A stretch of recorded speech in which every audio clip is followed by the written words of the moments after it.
15 years of marriage deserved something extraordinary, and I was determined to recreate the magic of our early days together. I had no idea that when I arrived at that luxury mountain resort, carrying our suitcases and a heart full of hope, I would discover not just my husband's betrayal, but a secret life that would change everything. Looking back now, I realize his dismissive smirk when he saw me standing there was the moment that transformed me from a devoted wife into someone he should have feared. Before we jump back in, tell us where you're tuning in from. And if this story touches you, make sure you're subscribed, because tomorrow, I've saved something extra special for you. Our 15th anniversary was approaching fast. I'd marked the date in my planner months ago, circling it in red with little hearts like a lovesick teenager.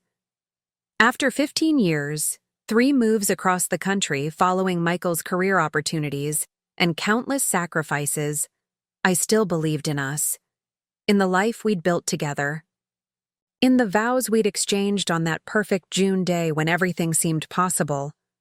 Michael had been distant lately, coming home later from his architecture firm, distracted during dinner, checking his phone constantly. The intimacy between us had faded to brief pecks on the cheek and perfunctory conversations about household logistics. I told myself it was just the pressure of the Harrison project, the high-profile commercial development that could make his career. He needed my support now more than ever. Marriage is about compromise, my mother had told me on my wedding day, squeezing my hands while adjusting my veil. Sometimes you'll give 90% and he'll give 10. Other times it'll be reversed. I'd taken those words to heart, perhaps too much. Looking back, I wonder when was the last time I wasn't the one giving 90. Before we dive deeper into this story, I want to thank each of you for being part of this journey with me. If you appreciate stories about finding strength in impossible situations and creating your own justice, please hit that subscribe button. It's completely free and helps me continue sharing these life-changing moments with you. Now, let's continue. The idea for the surprise came to me one evening while doing laundry. I found a brochure in Michael's suit pocket, Evergreen Lodge, a luxury mountain retreat with the corner of one page folded down, marking a picture of a private cabin with floor-to-ceiling windows overlooking snow-capped peaks. I remembered how he used to talk about his grandfather teaching him to ski as a child, those rare moments when nostalgia would soften his voice and bring warmth to his eyes. This would be my grand gesture, a way to show him that despite the growing distance between us, I still saw him, still knew the man I'd fallen in love with, still believed he was in there somewhere beneath the distracted businessman he'd become. I spent weeks in secret coordination with the resort staff. I arranged for the cabin with the best mountain view, stocked with the Barolo he loved but rarely indulged in. I scheduled a private dinner with a chef preparing his favorite meal, the same one from our first date. I even hired a photographer to update our wedding portrait, the one hanging in our living room where we looked so young, so full of promise. I wanted new memories to carry us forward. To make it all work, I needed an accomplice. I swallowed my pride and called Claire, his assistant of 6 months. A woman with precise speech and impeccable efficiency whom Michael spoke of with growing admiration. "Of course, Sophia," she'd said, her voice bright with enthusiasm. "What a wonderful surprise. I'll clear his calendar for Thursday through Sunday. He has that breakfast meeting on Thursday, but I'll reschedule it. Don't worry about a thing." The morning of our anniversary, I packed our bags while Michael showered. I slipped his favorite sweater and hiking boots into his suitcase, imagining his face when he realized my plans. At breakfast, I kept the secret tucked behind my smile. "I'm heading to Lisa's this afternoon," I told him, referring to my sister, who lived an hour away. "But I'll be back for dinner. Maybe we could open that bottle of champagne?" Michael barely looked up from his phone, offering a distracted nod. "Sure. Might be working late, though. Don't hold dinner." I felt a familiar pang of disappointment but pushed it aside. "Soon," I told myself. Soon he'd be present again, reminded of us, of what we'd built and could still be. The drive to Evergreen Lodge took 3 hours, winding through forests that gradually gave way to mountain vistas that stole my breath. I rehearsed what I'd say when I called him that evening. "Pack a bag and drive up. I have a surprise." I imagined his confusion turning to delight, pictured the spark returning to his eyes. The resort exceeded my expectations. Rustic luxury nestled among towering pines, stone pathways connecting private cabins to the main lodge with its massive stone fireplace. At the reception desk, a young woman with a name tag reading Amber greeted me with a warm smile. "Mrs. Reeves, we're so excited about your anniversary surprise. Your cabin is ready, and we've upgraded you to our premium package as requested. The champagne is chilling, and Chef Marco is preparing everything for your romantic dinner." I thanked her, feeling a flutter of anticipation as she handed me the key card. My plan was unfolding perfectly. Then I saw him. Through the floor-to-ceiling, windows overlooking the garden, a familiar figure walked along one of the stone paths. Michael's tall frame and characteristic stride were unmistakable after 15 years of watching him move through our shared life.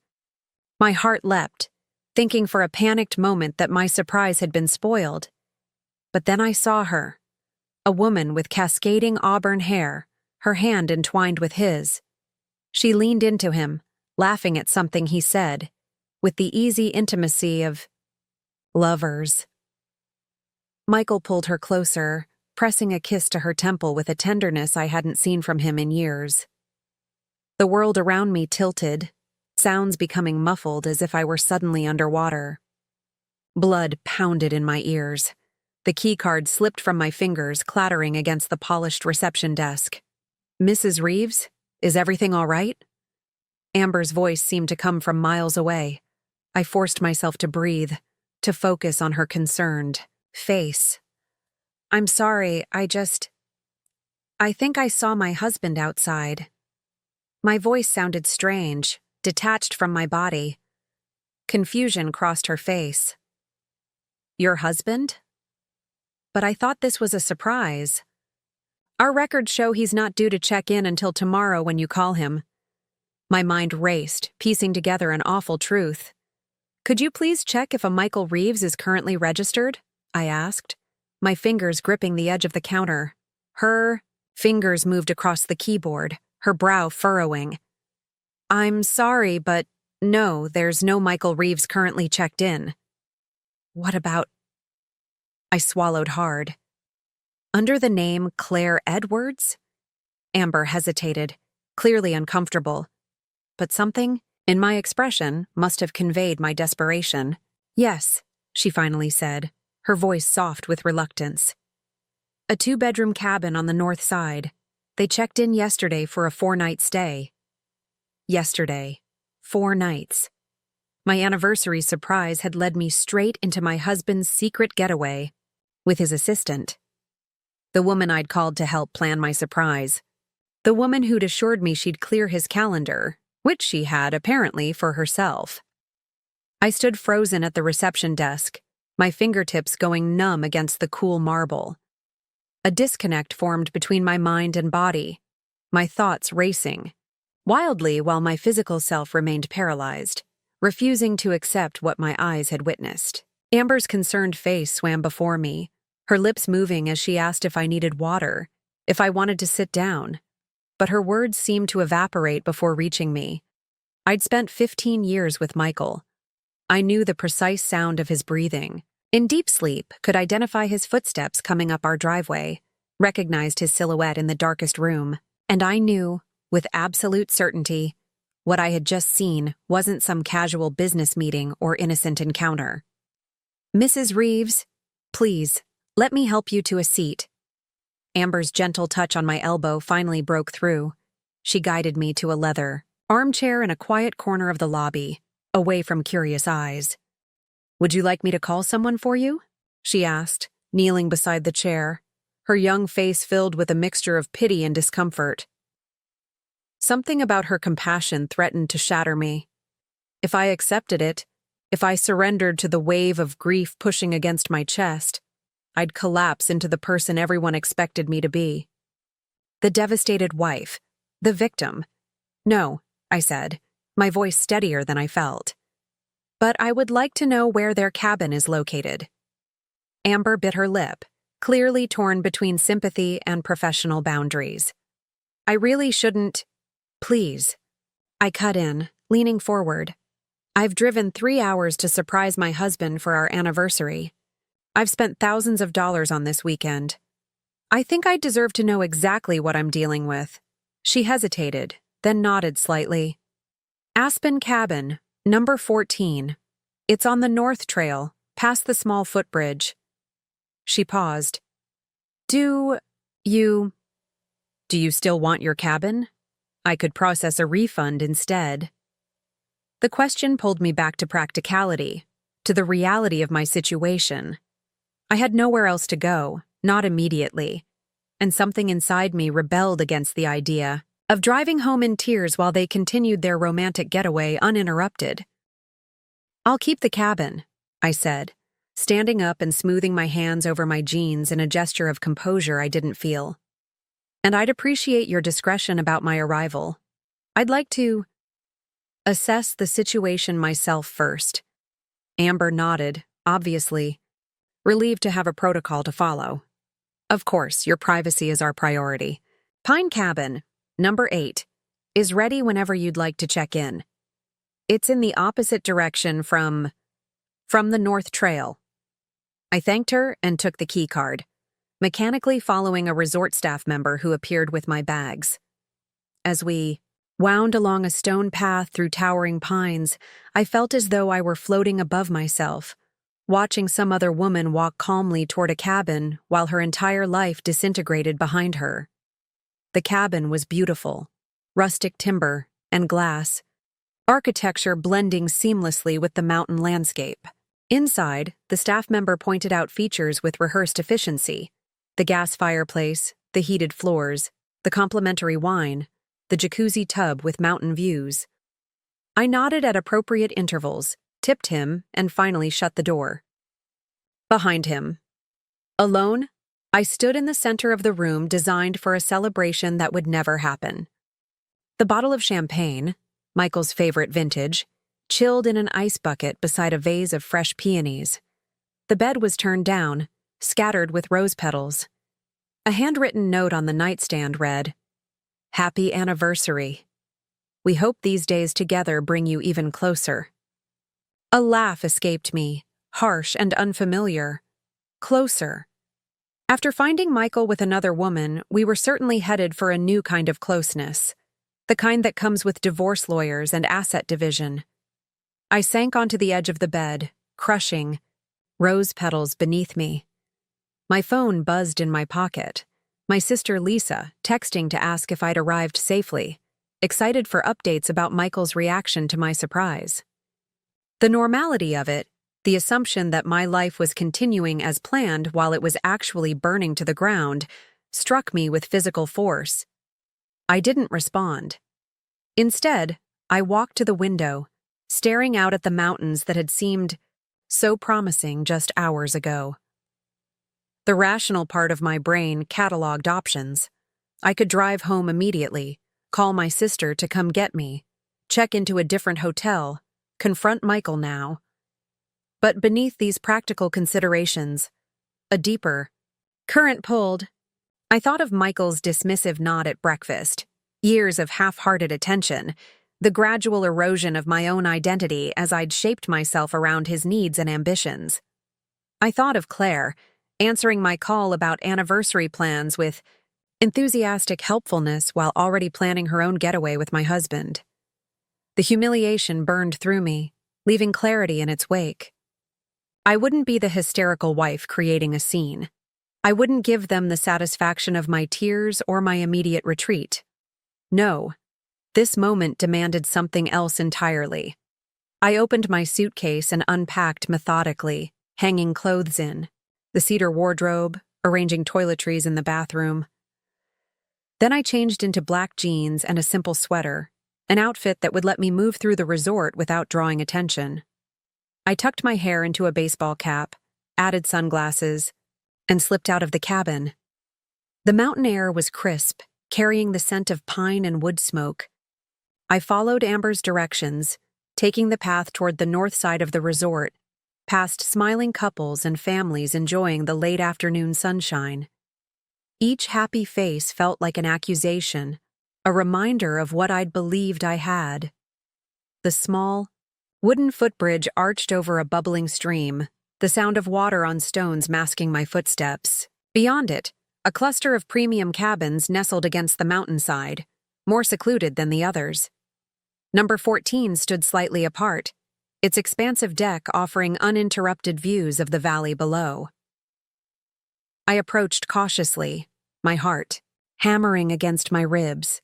Large windows offered glimpses inside, a spacious living area with a stone fireplace, an open bottle of wine on the coffee table, 2 glasses beside it. But no sign of Michael or Claire. Moving closer, I circled toward the back of the cabin where the deck extended out over the slope. And there they were. Michael lounged in an Adirondack chair, legs stretched out before him, more relaxed than I'd seen him in months.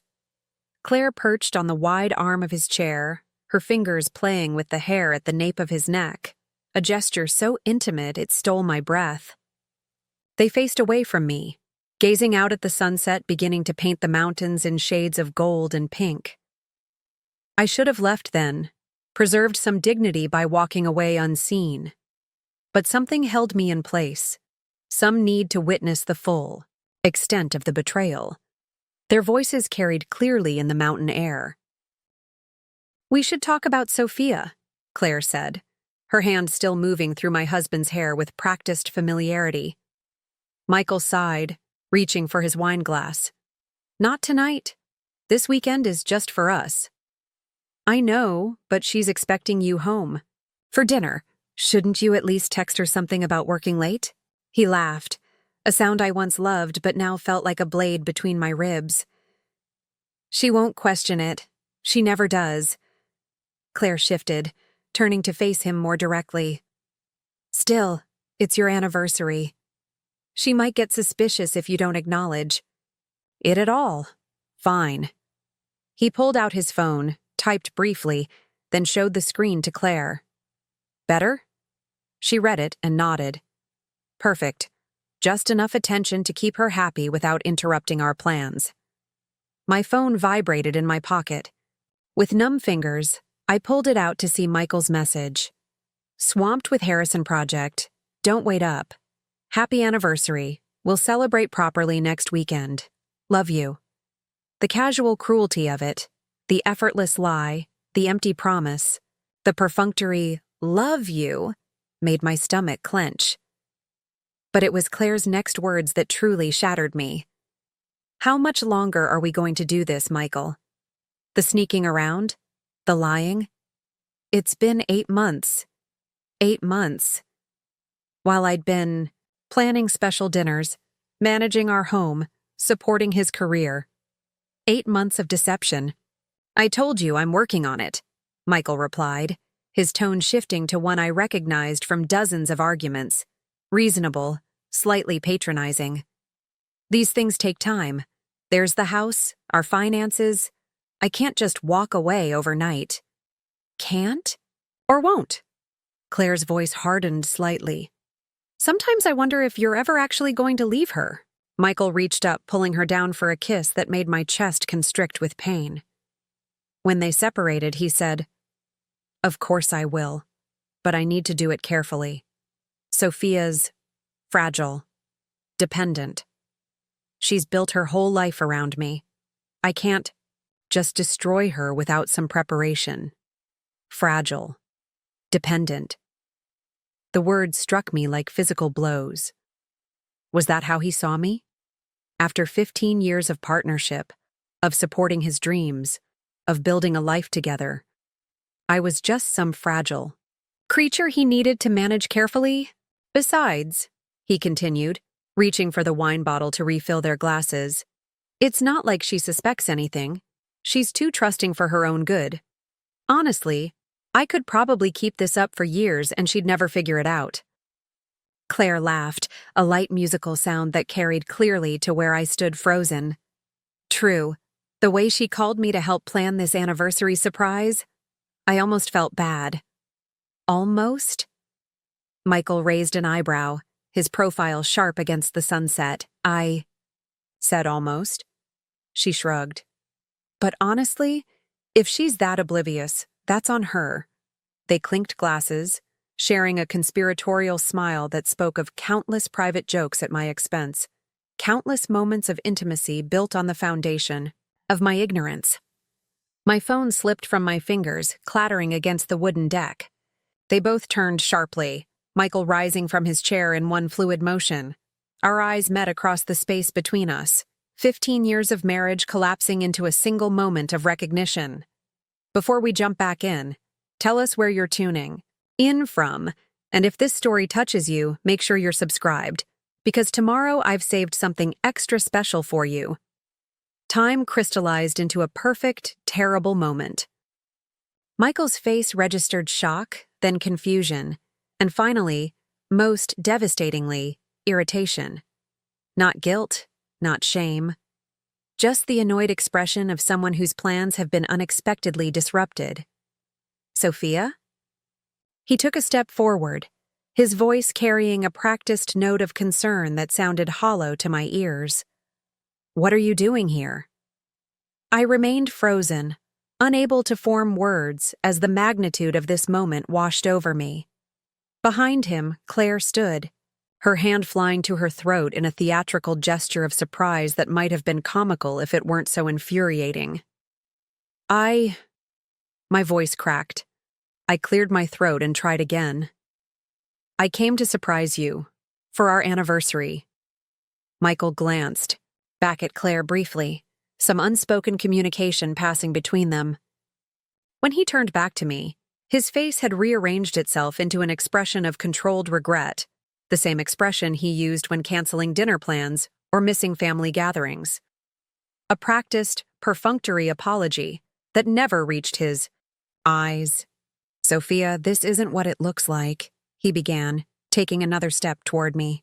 A laugh escaped me, sharp and bitter. Really? That's what you're going with? This isn't what it looks like?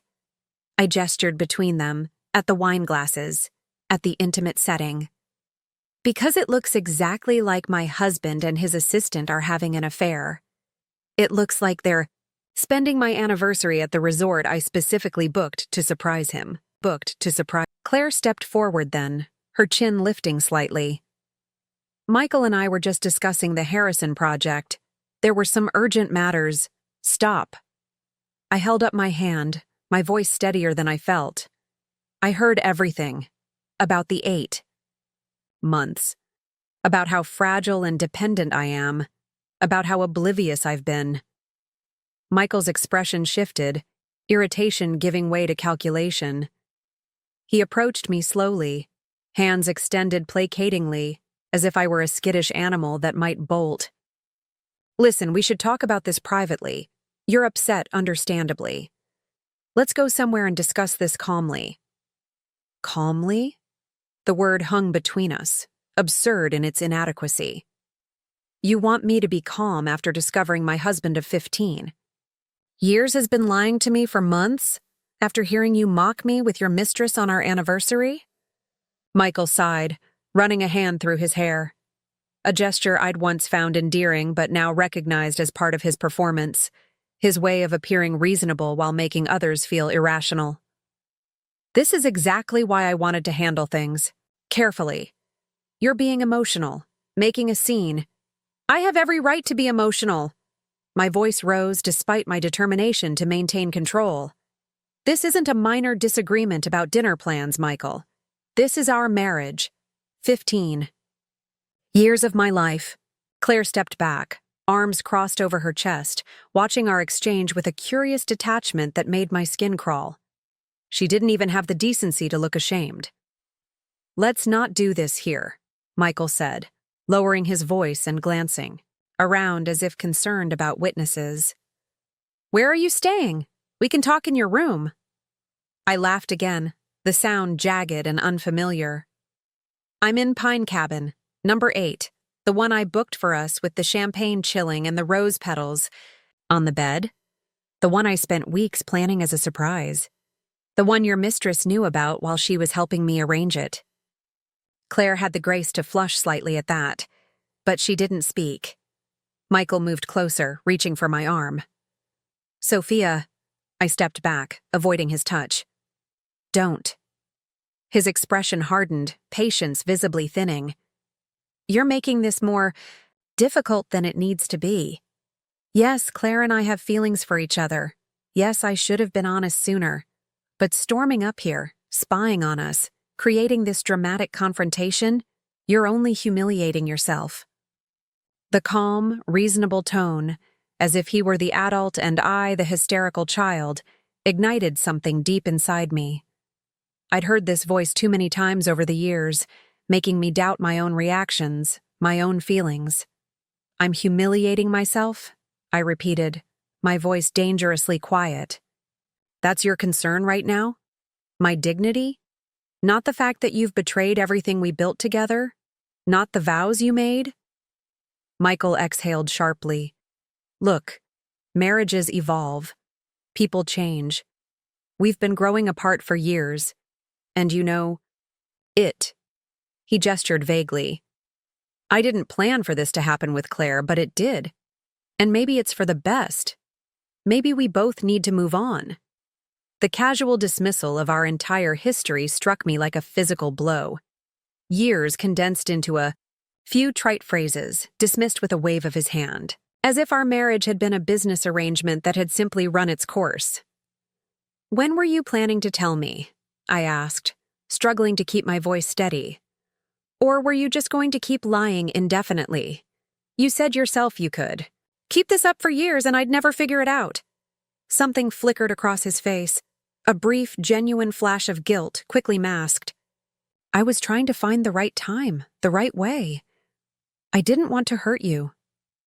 How considerate, I said, the words dripping with sarcasm. Claire, apparently tired of being a silent observer, stepped forward. Michael was trying to be kind, Sophia. He cares about your feelings, about helping you transition to independence. That's more than many men would do. The audacity of her statement, the sheer, breathtaking presumption, momentarily robbed me of speech.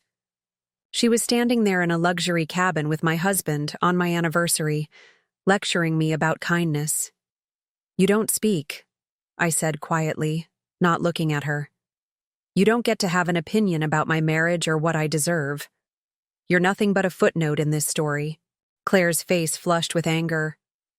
I am not a footnote. Enough. Michael cut her off with a sharp gesture. He turned back to me, his face settling into lines of practiced sympathy that never reached his eyes. Sophia, I think you should go home. Take some time to process this. We can talk when I get back on Sunday, figure out next steps calmly. Next steps, I repeated, the enormity of it hitting me. You mean divorce? He nodded, his expression softening into what he probably thought was compassion, but struck me as condescension. I'll make sure you're taken care of. The house, financial support, whatever you need while you get back on your feet. Taken care of, like a child, like a pet being rehomed. I stared at this man I'd thought I knew, seeing him clearly perhaps for the first time. He wasn't cruel, exactly. Cruelty would require more passion, more engagement. He was simply indifferent. To my pain, to the life we'd built, to everything but his own desires. I'm not going anywhere, I said, surprising myself with the calm certainty in my voice. I paid for 4 nights in that cabin, and I intend to use them. Michael frowned, clearly caught off guard by this deviation from the script he'd imagined. Sophia, be reasonable. What's the point of staying? To make everyone uncomfortable? To punish me? I looked at him steadily. I'm here because I want to. Be here. The mountains are beautiful. The resort is lovely. Why should I be the one to leave? His frown deepened, irritation replacing the false sympathy. Because it's awkward and unnecessary. You're just prolonging the inevitable and creating drama. I'm creating drama? I laughed, the sound sharp and brittle. That's rich, coming from the man having an affair with his assistant. Claire moved closer to Michael, placing a possessive hand on his arm. The gesture was deliberate, territorial. Michael's right. You staying here won't change anything. It just makes you look desperate. I ignored her, keeping my eyes fixed on my husband. I'm staying. Michael's patience finally snapped. His expression hardened, the mask of considerate concern falling away completely. Fine. Stay. Make yourself miserable. Create a scene if that's what you need to do. He shook his head, exchanging a look with Claire that clearly said, "See what I've been dealing with?" He turned away dismissively, then glanced back with a cutting smile. But honestly, Sophia, what do you think you're going to accomplish? You can't do anything about this. It's over. There it was, the fatal blow, delivered with casual cruelty. You can't do anything about this. 15 years of marriage, reduced to a situation I was powerless to affect. Something shifted inside me then. A tectonic movement so profound I could almost hear the crack as my heart hardened. The hurt was still there, the betrayal still fresh. But beneath it, something new emerged. Something cold and clear and determined. "We'll see," I said quietly. Michael rolled his eyes, already turning away, his arms sliding around Claire's waist. "Just don't make a fool of yourself, Sophia. It's pathetic enough already." They walked back into the cabin without another glance, the door closing behind them with a decisive click. Through the panoramic windows, I watched them resume their evening. Michael pouring more wine, Claire nestling against him on the couch, both of them pointedly ignoring the deck where I still stood. I remained there for a moment longer, the mountain, air cooling the tears on my cheeks I hadn't even realized were falling. The sun had almost disappeared behind the peaks, casting long shadows across the valley below. In the gathering twilight, I made a silent promise to myself. Michael thought, I couldn't do anything about this betrayal. He was wrong. Very wrong. And he was about to discover just how badly he had underestimated me. The walk back to my cabin passed in a blur. My body moved mechanically along the stone paths, past couples enjoying evening cocktails on their decks, through pools, of golden light spilling from the resort's restaurants where laughter and conversation flowed freely. I felt disconnected from it all, as if I were watching myself from a distance, a stranger observing someone else's catastrophe. Inside my cabin, I locked the door and stood in the center of the room, my chest constricted with an emotion too complex to name. Not just betrayal or humiliation or rage, but something deeper, a fundamental recalibration of my entire reality. 15 years of memories suddenly required re-examination, reinterpretation through this new, terrible lens. Had he always been like this? Had I simply failed to see it? Or had he changed gradually, so imperceptibly that I'd adjusted to each small shift without noticing how far we'd drifted from our original course? My phone buzzed incessantly. Lisa, checking in again, growing concerned at my silence. I couldn't bear to tell her, not yet. Not when the words would make it real, irreversible. I moved to the bathroom, catching sight of myself in the mirror. I looked exactly the same blue-gray eyes, the same wavy brown hair now escaped from my baseball cap, the same features I'd seen that morning when applying mascara before telling Michael about visiting my sister. And yet everything had changed.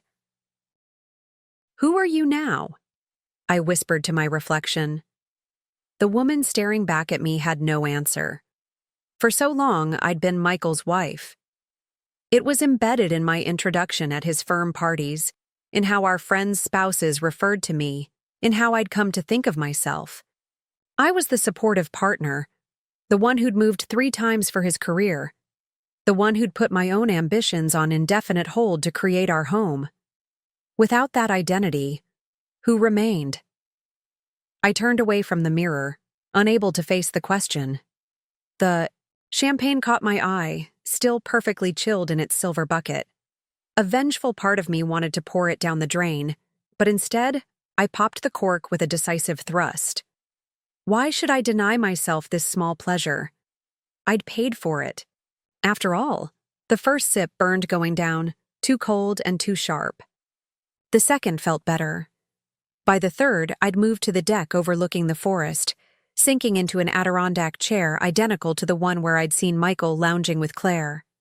The mountains loomed before me, massive and indifferent to human, suffering. They had witnessed countless betrayals across centuries, would witness countless more after I was gone. There was something oddly comforting in that perspective. As I drank, I allowed the full weight of the evening to settle over me.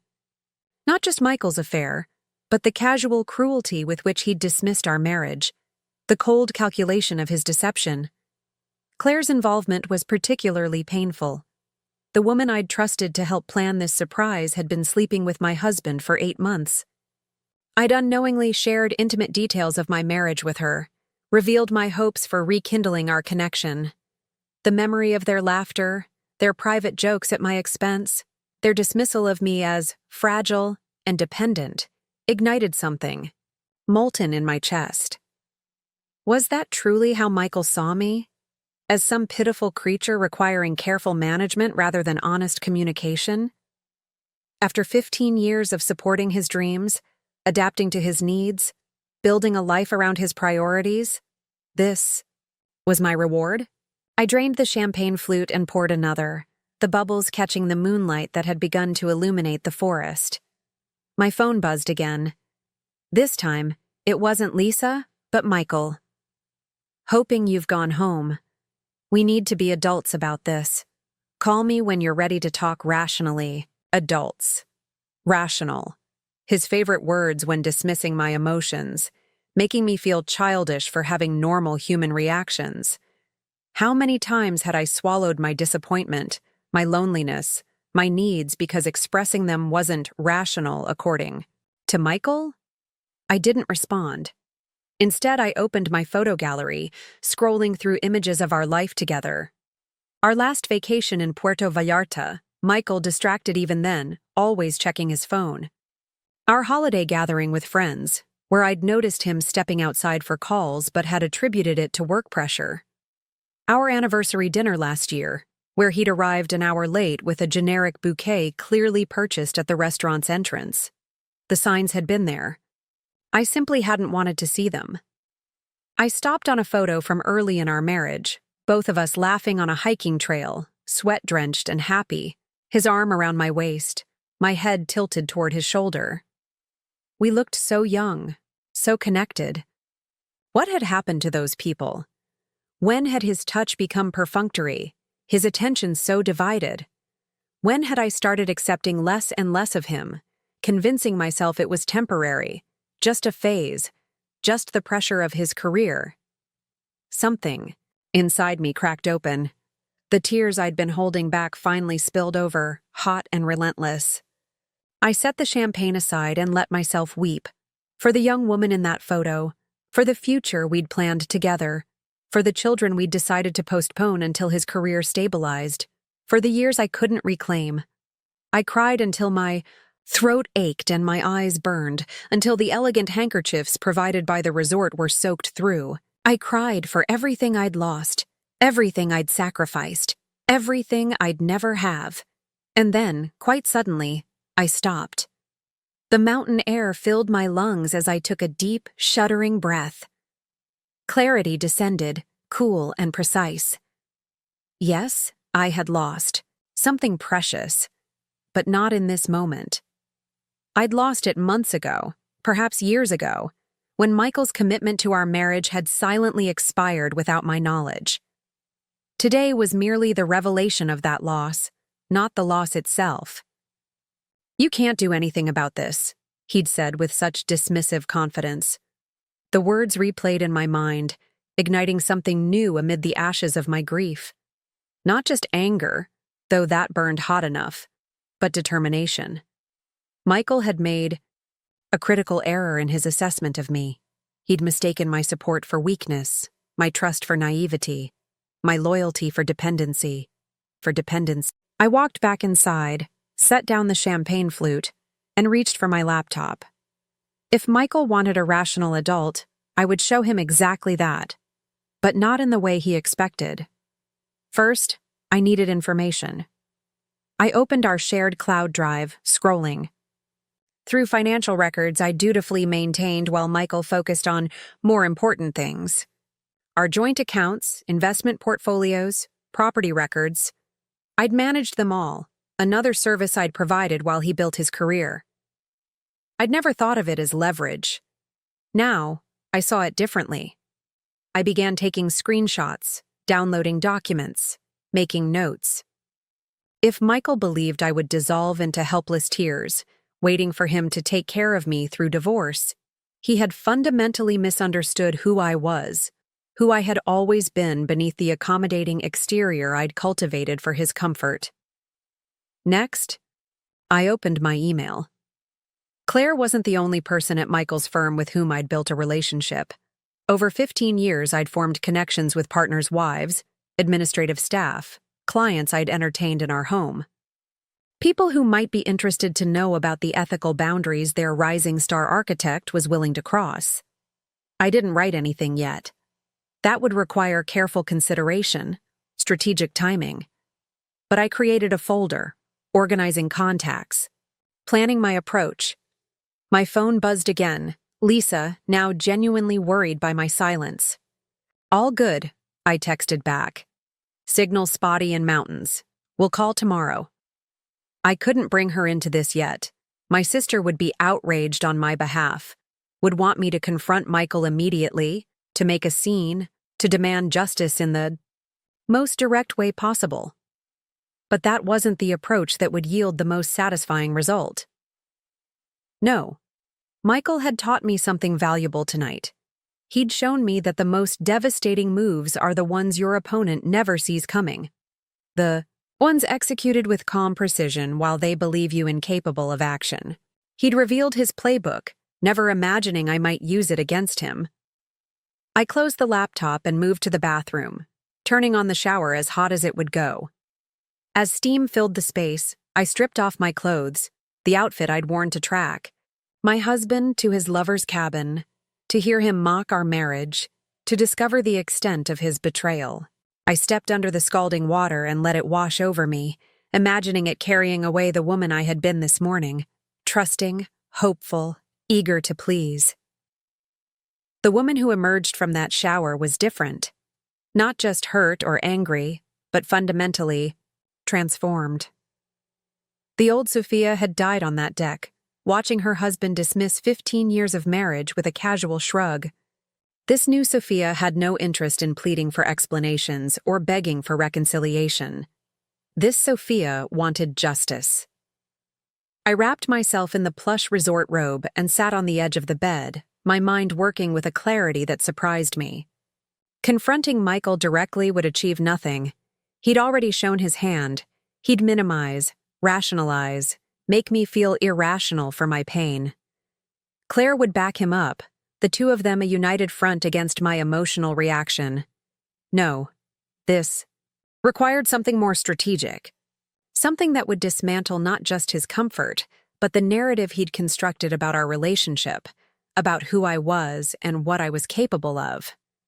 I picked up my phone and opened the browser, typing divorce attorneys and the name of our hometown. Then I modified the search. Top-rated divorce attorneys specialized in high-asset divorces. Michael had built his career while I managed our home, but I'd been careful to document my contributions, my sacrifices that enabled his success. If he thought I would meekly accept whatever terms he offered, he was in for a rude awakening. I scrolled through listings, saving information for later contact. A strange calm settled over me. The pain hadn't disappeared. It throbbed beneath every thought, every action. But it no longer controlled me. Instead, it fueled something more powerful.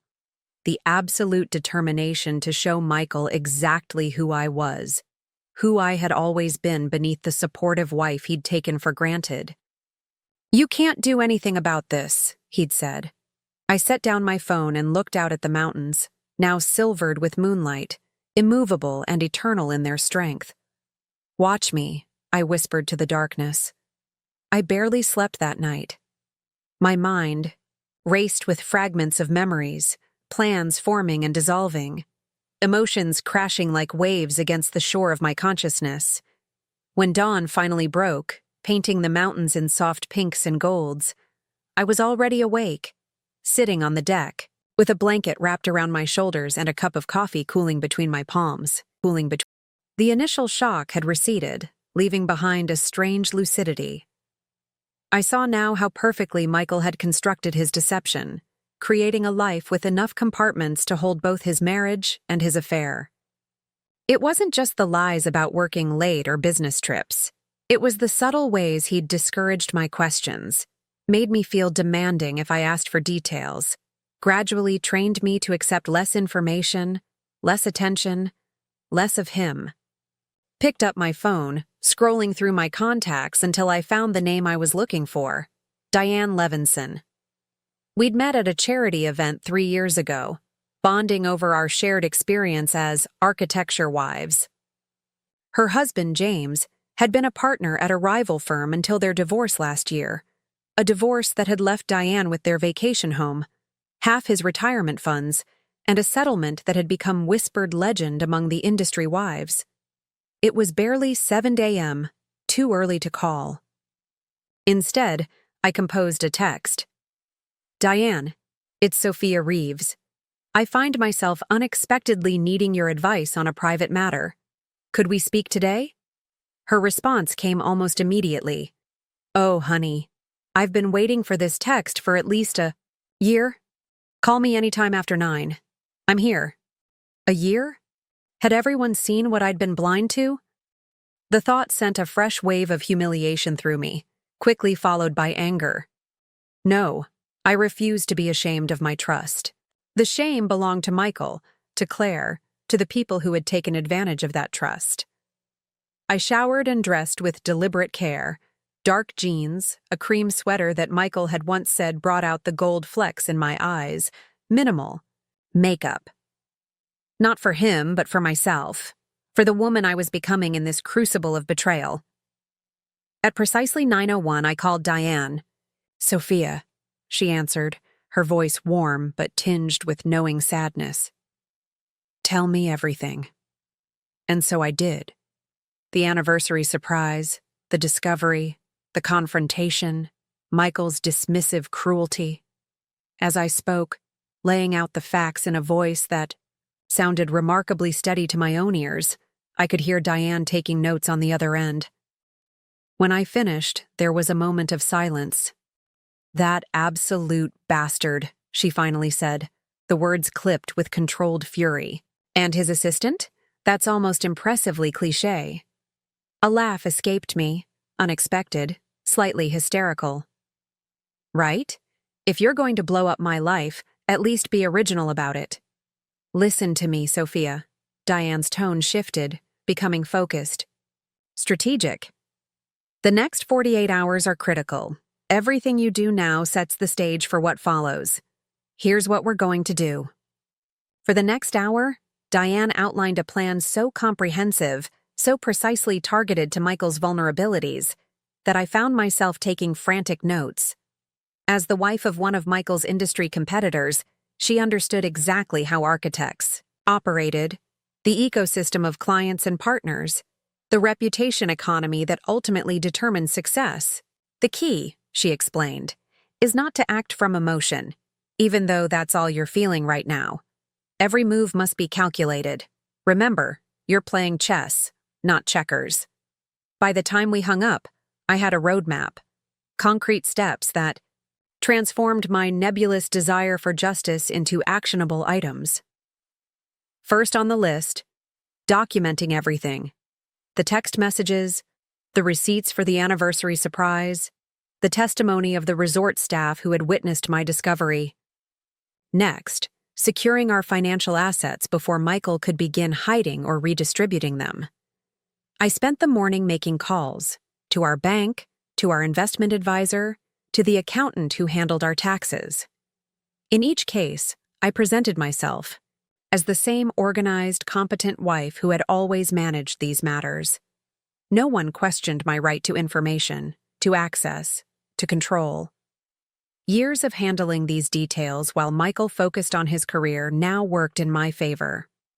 By noon, I had transferred my fair share of our joint assets into a new account under my name alone.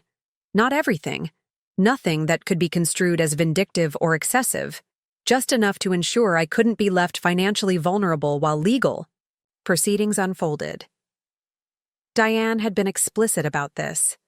Take what's rightfully yours, nothing more. The high road is your most powerful position. I also contacted 3 of the most respected divorce attorneys in our city, scheduling consultations for the following week. Again, Diane's advice guided me. Interview multiple lawyers, even if you know who you want. It conflicts them out. Means Michael can't hire them later when he realizes you're serious. As I worked, a notification appeared on my phone, an email, from Claire to my personal account.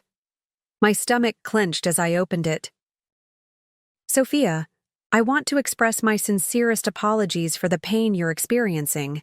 This situation evolved in ways neither Michael nor I intended. I hope eventually you can understand that sometimes connections happen that weren't planned. Michael cares deeply about handling this transition respectfully. When you're ready to discuss things calmly, we're both here. Claire, the breathtaking audacity of it. The affair partner presuming to email me, to speak of connections and transitions, as if we were discussing a minor schedule change rather than the demolition of my marriage. And the we, already, positioning herself as part of a unit with my husband, offering joint consultations about my future.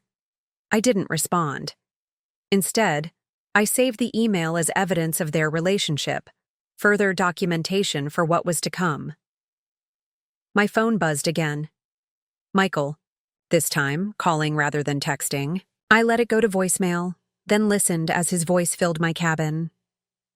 Sophia, this isn't how I wanted things to happen. We need to talk like adults. I'm concerned about you staying up there alone in this state. It's not healthy. If you haven't left already, please drive home today so we can start working through this properly. Call me. His tone held the same patronizing concern I'd heard countless times before. The voice he used when I was being irrational or over-emotional. How had I never recognized it for what it was? Not care, but control. Not protection, but diminishment. Deleted the voicemail without responding. Just after 1 p.m., my cabin phone rang, the resort's front desk. Mrs. Reeves? Amber's voice was tentative. I'm so sorry to disturb you, but your husband is here at reception. He's asking for your cabin number. I wanted to check with you before providing any information. My heart pounded, but my voice remained steady. Thank you, Amber. I appreciate your discretion. I do not want him to know my location. Could you please tell him that I've requested privacy? Of course. Relief colored her tone. Would you like us to arrange anything for you? Room service? Perhaps. You haven't ordered any meals since checking in. The simple kindness nearly broke through my composure. Room service would be wonderful. Thank you. After hanging up, I moved to the window, peering out cautiously toward the main lodge, visible through the trees. Sure enough, Michael stood on the steps, phone to his ear, expression darkening as he presumably received the news that I wouldn't see him. Claire waited nearby, arms crossed impatiently. I stepped back, safe in the knowledge that my cabin was hidden from view, separated from the main resort area by a screen of pine trees. Through my mind ran all the possible reasons for Michael's unexpected appearance. Guilt, damage control, concern about what I might do next. Whatever his motivation, it wasn't genuine remorse. That much I could tell even from a distance. His posture radiated the same irritation I'd witnessed yesterday, the inconvenience of dealing with a problem that refused to resolve itself quietly. My phone buzzed with another text from him. Being childish doesn't help anything. I drove all the way up here to talk. And you're hiding? This is exactly why we're not working anymore. The breathtaking gaslighting of it, positioning my desire for space after discovering his affair as the problem, rather than his betrayal itself. I didn't respond, choosing instead to watch as he and Claire eventually returned to their car, their body language broadcasting frustration. As they drove away, a strange calm settled over me. I had made my first stand, small but significant.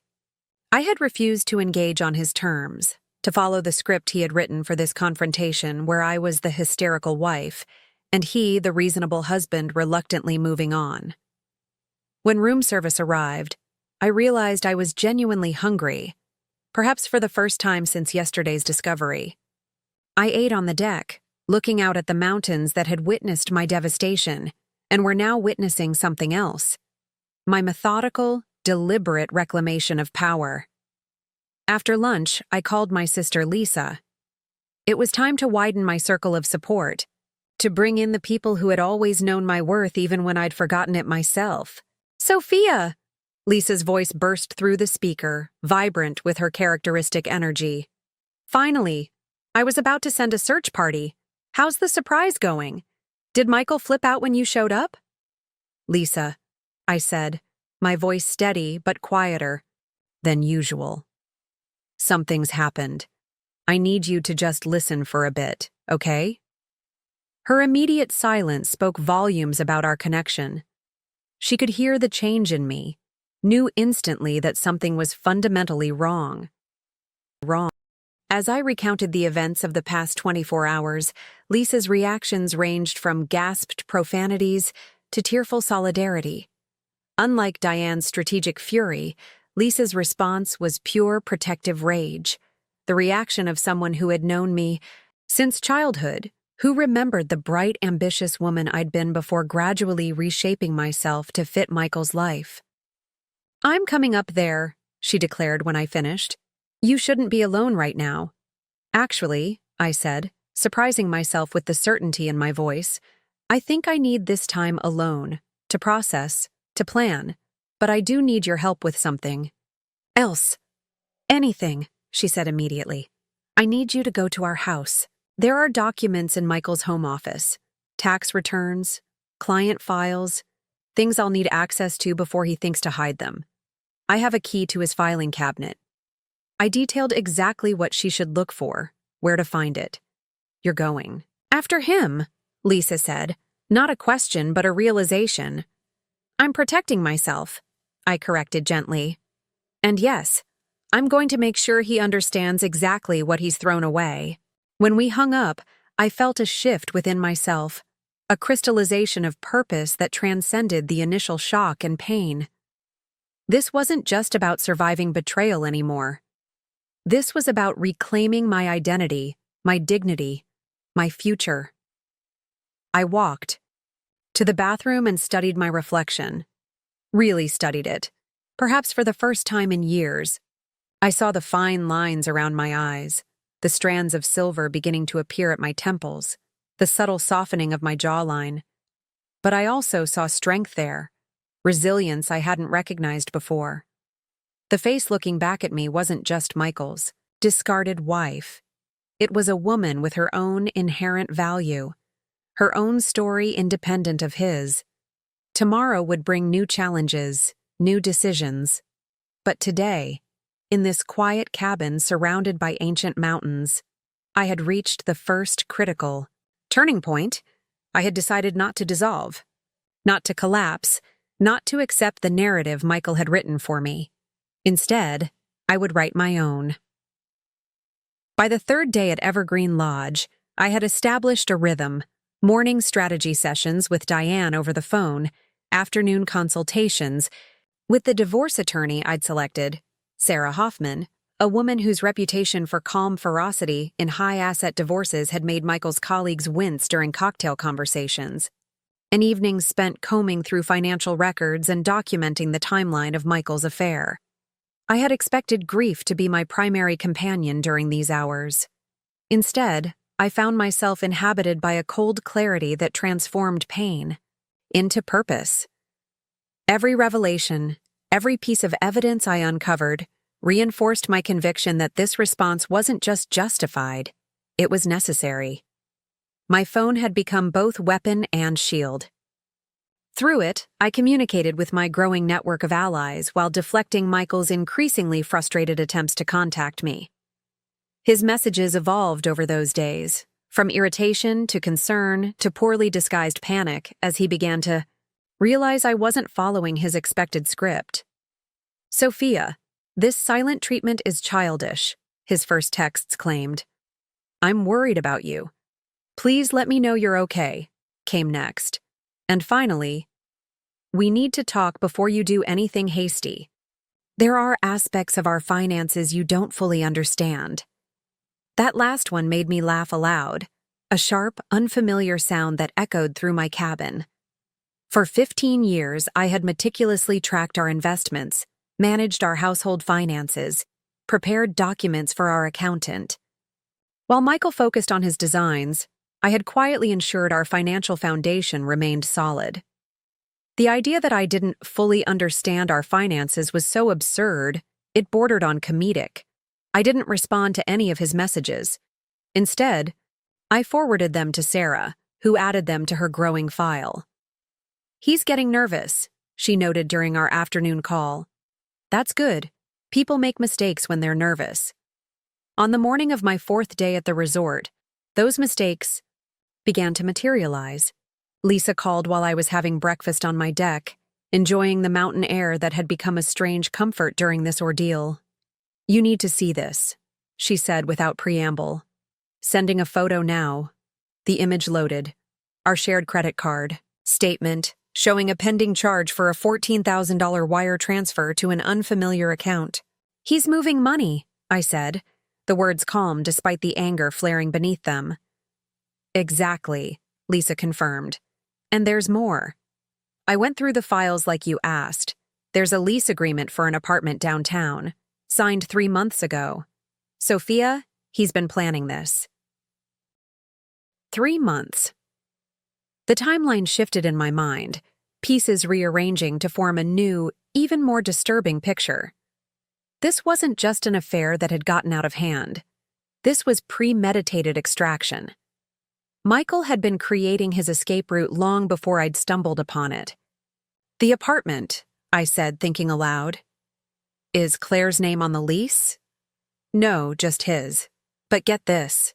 It's in the same building where Travis Morgan lives." The name struck me with physical force. Travis Morgan, the managing partner at Michael's firm, a man known for his multiple divorces and notorious affairs. The same man who had taken Michael under his wing 2 years ago, mentoring him toward partnership. "Send me everything," I told Lisa. "And thank you. I know this isn't how you plan to spend your week." "Are you kidding? I've wanted to search that smug bastard's office for years," my sister replied, her attempt at humor barely masking her protective fury. After we hung up, I called Sarah immediately, explaining what Lisa had found. "The wire transfer is amateur hour," Sarah said, professional contempt evident in her tone. "We'll file for emergency injunctive relief today to freeze all joint assets. The apartment is actually more interesting. It suggests premeditation and potential conspiracy." "Conspiracy?"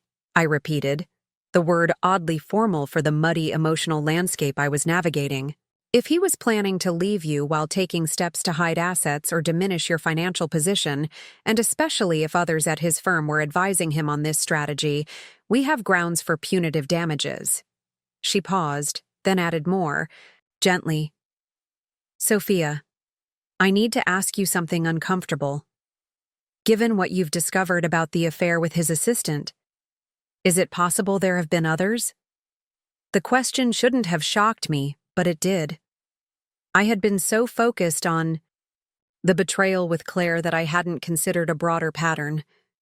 But now, thinking about the apartment in Travis's building, the late nights that had begun long before Claire joined the firm, the business trips that had grown increasingly frequent over the past few years. "I don't know," I admitted, the words bitter on my tongue. But I'm going to find out. After hanging up with Sarah, I opened my laptop and navigated to our cell phone account. As the household administrator, I had full access to all records, including Michael's detailed call and text history. I had never checked it before, believing that trust precluded such surveillance. Now, that principle felt like naive self-sabotage. What? I found sent a chill through me. Regular calls to Claire dating back not 8 months, but 11. And before Claire, a pattern of late-night calls to another number. One I didn't recognize, but appeared with telling frequency during the periods when Michael claimed to be working late at the office. I ran the unknown number through a reverse lookup service. Meredith Dawson. The name meant nothing to me until I searched it alongside Michael's firm and found her listed as a former client relations manager who had abruptly left the company 9 months ago, around the same time Claire had been hired. The implications formed a knot in my stomach. Not just one affair, but potentially a pattern. Not just a momentary lapse, but a systematic deception woven through the fabric of our marriage. And possibly, given the timing of Meredith's departure and Claire's arrival, a workplace situation complicated enough to require management intervention. I forwarded the phone records to Sarah with a brief note about Meredith, then sat back, trying to process this new information.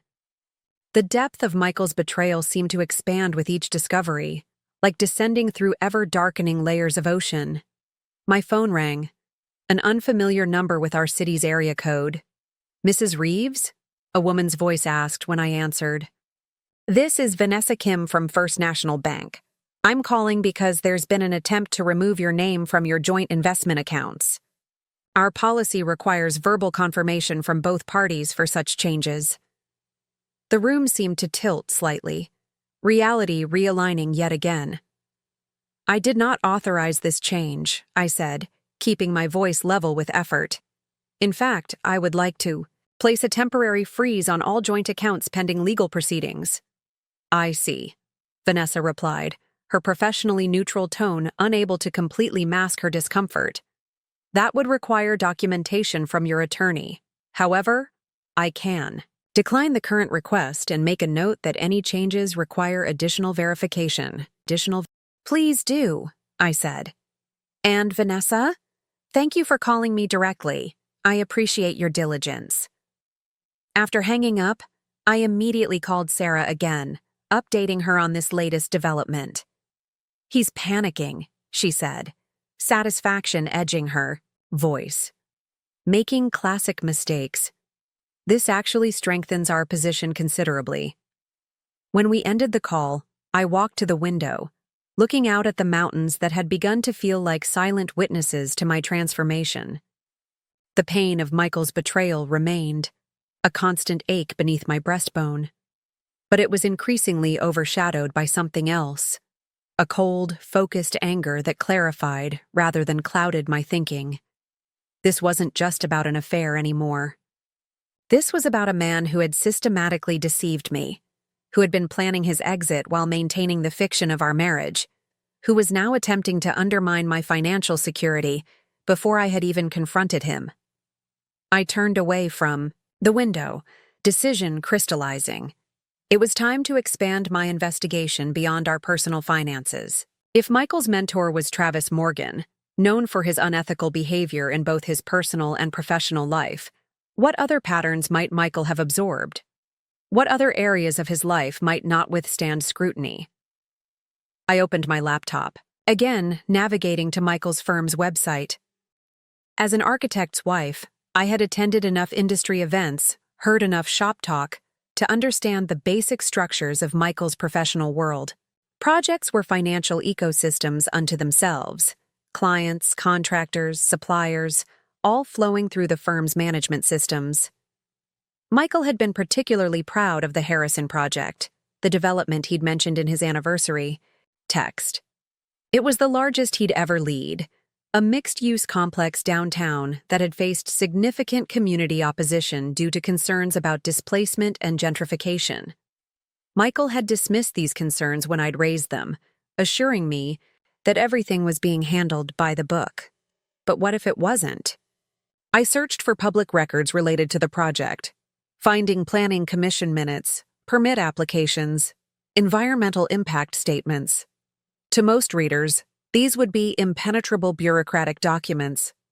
But to me, with 15 years of listening to Michael discuss similar projects, certain anomalies stood out. The timeline for approvals seemed compressed, the environmental review remarkably streamlined, and most telling, the community opposition that had featured in local news stories seemed to vanish abruptly between two public hearings, replaced by letters of support from neighborhood organizations I'd never heard of.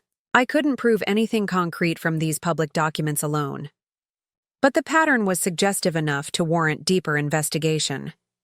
If Michael had been cutting ethical corners professionally as well as personally, my phone buzzed with a text from Diane. Just heard through the grapevine that Michael's been closed in Travis's office all morning. Something's happening. Stay strategic. The architecture world was small, interconnected through friendships, rivalries, and a constant flow of employees between competing firms.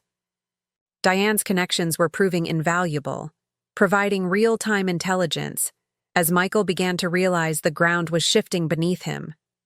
I texted back my thanks, then made another decision. It was time to reach out to Meredith Dawson. Finding. Her current contact information wasn't difficult in the age of social media. Her LinkedIn profile showed she now worked for a competing architectural firm across town. I composed a careful email.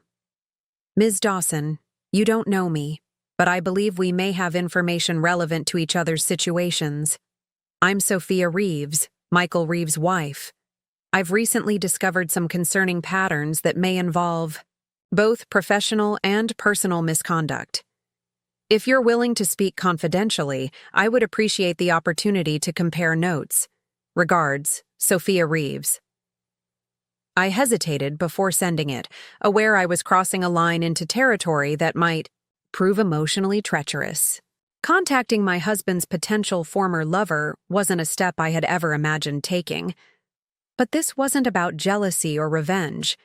It was about understanding the full scope of what I was dealing with, gathering the information I needed to protect myself and potentially others. I pressed send. Within 20 minutes, a response appeared in my inbox. Sophia, I've been expecting this email for almost a year. I'm available to meet any time. There's a lot you should know.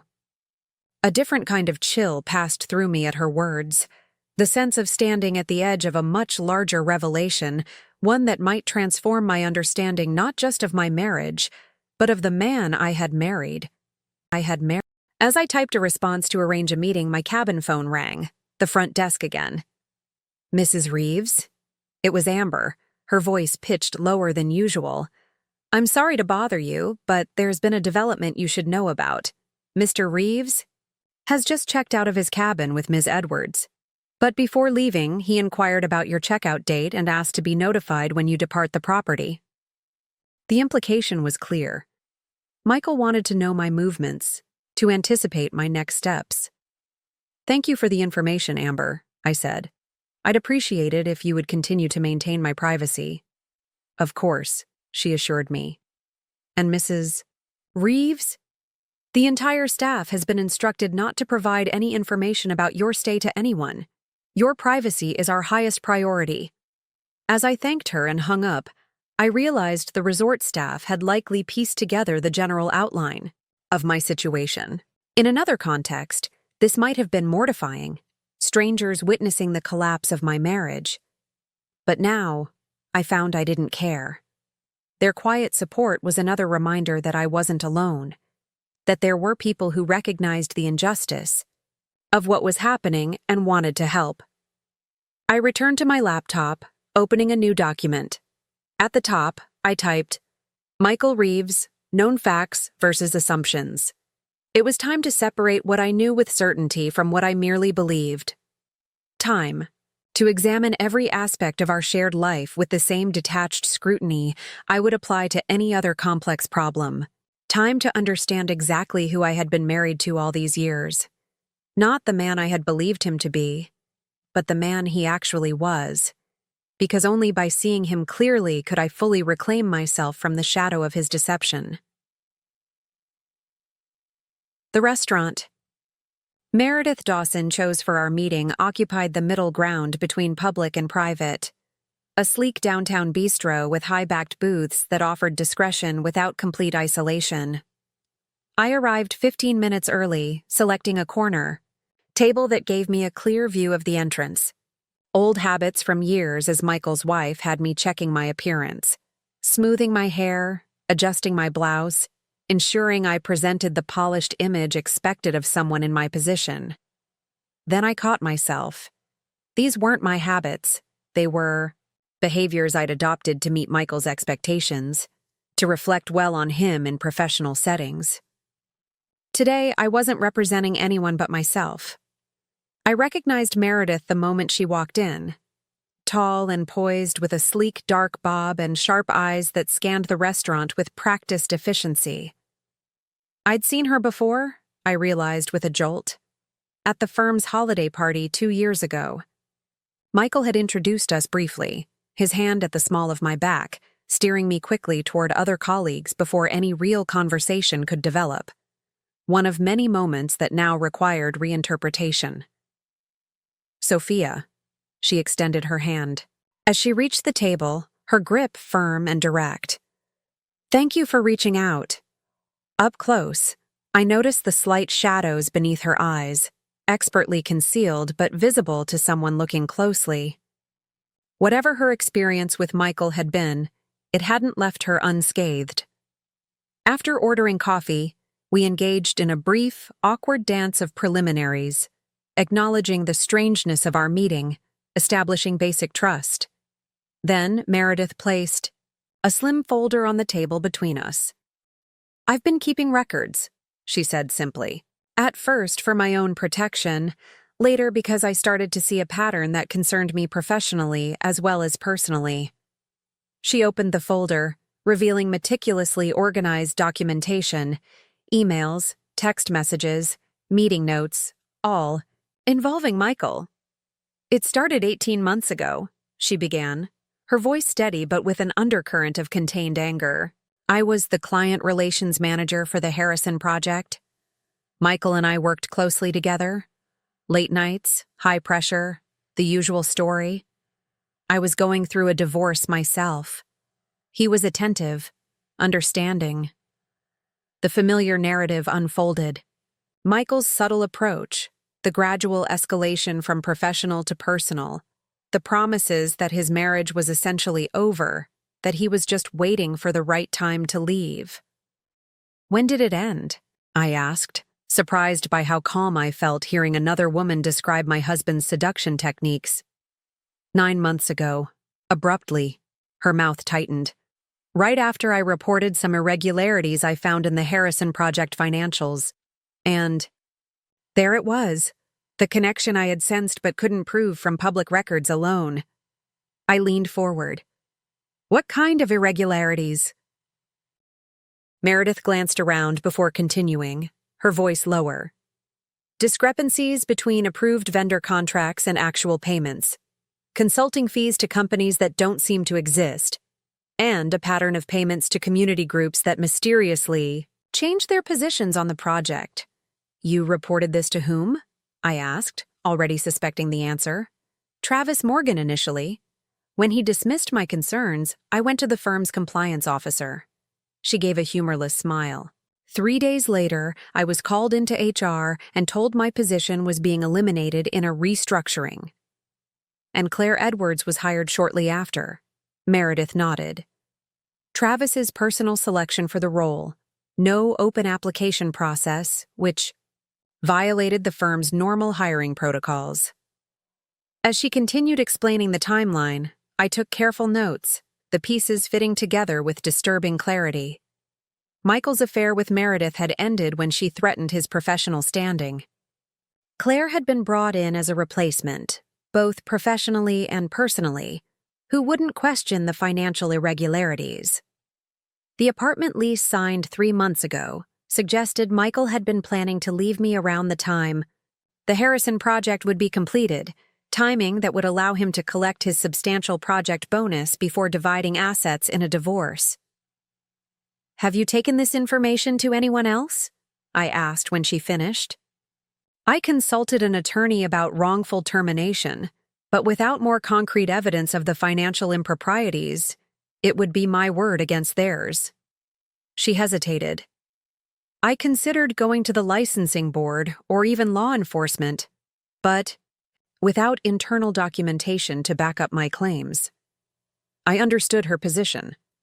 Whistleblowers without ironclad evidence often found themselves destroyed professionally, while those they accused closed ranks and carried on.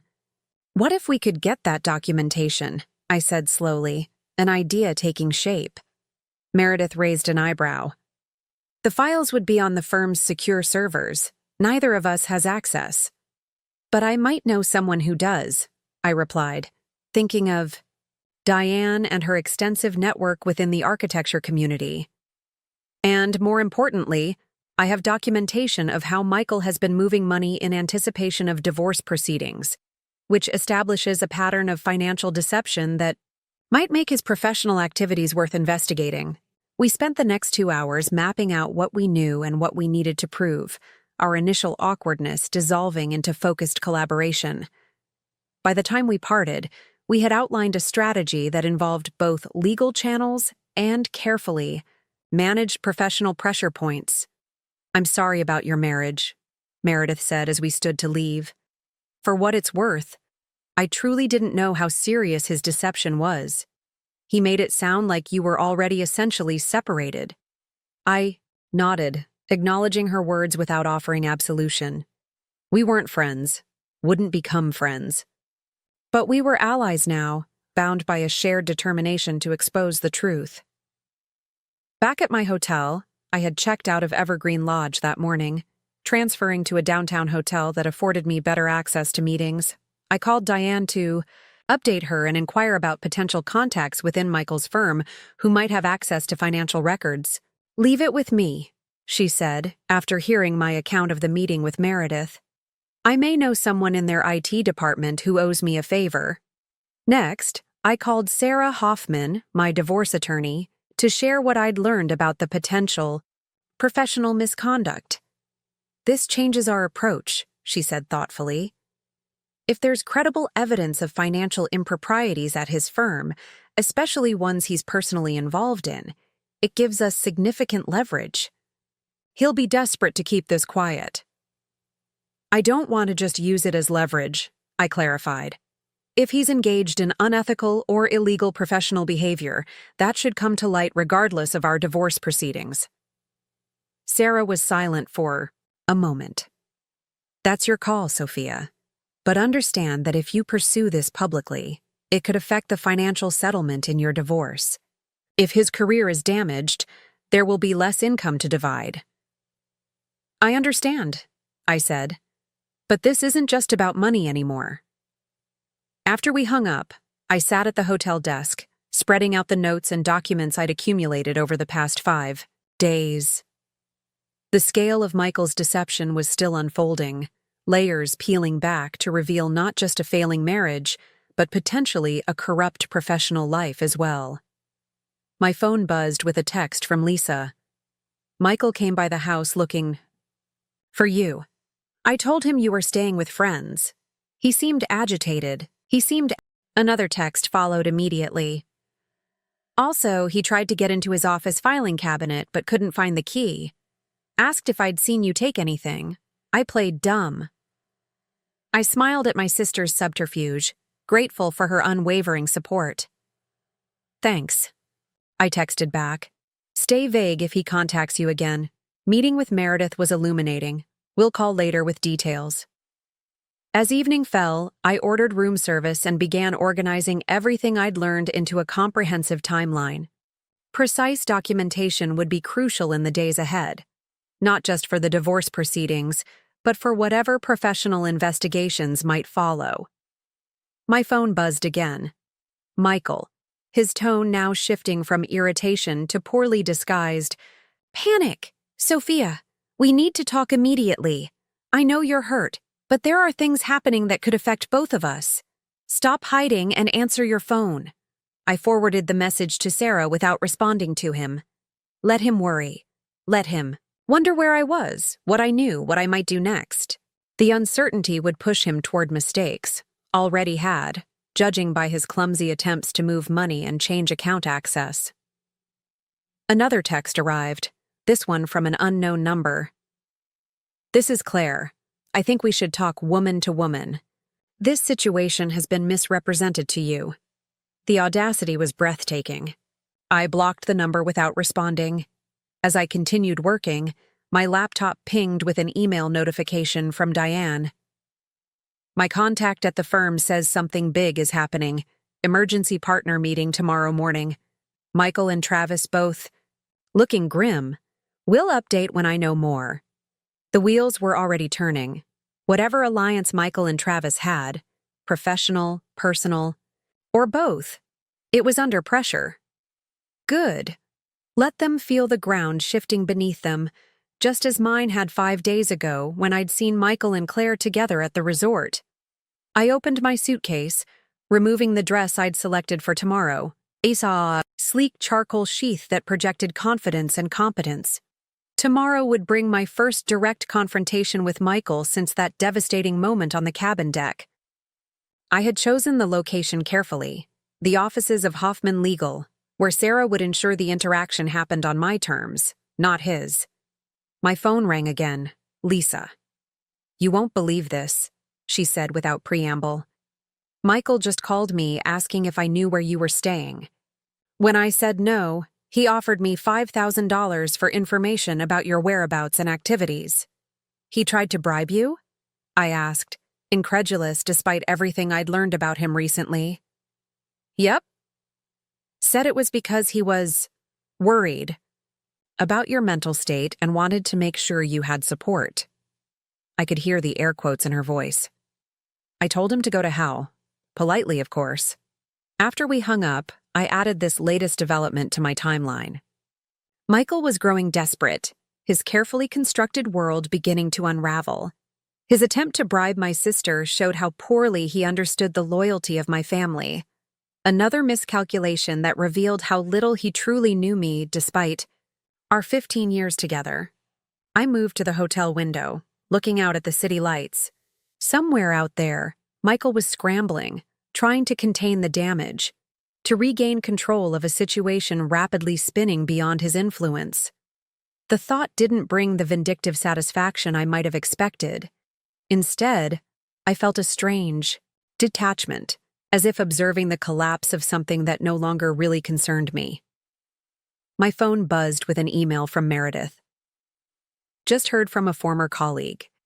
Compliance officer at the firm received an anonymous tip about financial irregularities in the Harrison project. Internal audit being expedited. The dominoes were beginning to fall. I returned to my desk, opening a new document and titling it, Questions for Michael. Tomorrow's meeting wouldn't just be about informing him of divorce proceedings. It would be my opportunity to observe his reactions when confronted with specific aspects of his deception. Sarah had coached me on how to approach this. Direct, but unemotional questions, careful attention to his responses, documentation of any admissions or significant denials. As I prepared my list, I realized how much I had changed in less than a week. The woman who had driven to Evergreen Lodge with a heart full of hope and anniversary plans had been replaced by someone more clear-eyed, more strategic, more attuned to the subtle tells of deception. It wasn't a transformation I had wanted or sought, but now that it had occurred, I couldn't imagine returning to my previous state of trusting blindness. Around midnight, I finally set my work aside and prepared for bed. I needed to be rested, sharp for tomorrow's confrontation. As I went through my evening routine, washing my face, brushing my teeth, laying out clothes for morning, the ordinary rituals felt anchoring, a reminder that beneath the extraordinary circumstances, I was still myself. Changed, yes. Damaged, perhaps. But fundamentally intact. I set my alarm, then noticed one final text had arrived. It's Diane. Just heard from my contact. Partners at the firm received anonymous email tonight containing documentation of financial irregularities in the Harrison A. project, including emails between Travis and Michael discussing how to handle Meredith's concerns. Emergency damage control underway. Sleep well. I turned off my phone, sliding under the hotel covers with a strange sense of calm. Tomorrow would mark the beginning of a new phase, not just in my divorce proceedings, but in Michael's carefully constructed professional facade. My preparation was complete. Now it was time to watch as the consequences of his choices caught up with him, just as mine had caught up with me on that mountain deck 5 days ago. The difference was, I had done nothing to deserve my devastation. Michael, on the other hand, had earned every moment of what was coming. Sarah Hoffman's conference room provided the perfect backdrop for my final confrontation with Michael. When he entered, confidence evaporated from his face upon seeing my attorney beside me. "This isn't how mature adults handle things," he began, attempting to regain control. I slid the documents across the table, evidence of his affairs, financial deceptions, and the Harrison Project irregularities that had already triggered an internal investigation at his firm. "You've been busy," he said, voice hollow. "Yes," I agreed simply. "I have."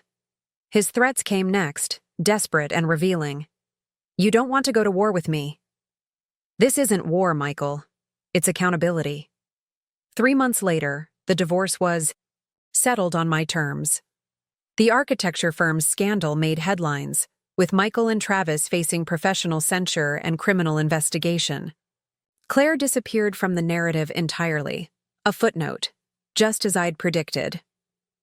I used my settlement to start a consulting firm, helping women navigate complex divorces from powerful men. Sometimes clients ask how I found the strength to dismantle the life I'd built with Michael. My answer is always the same. He thought I couldn't do anything about it. He was wrong.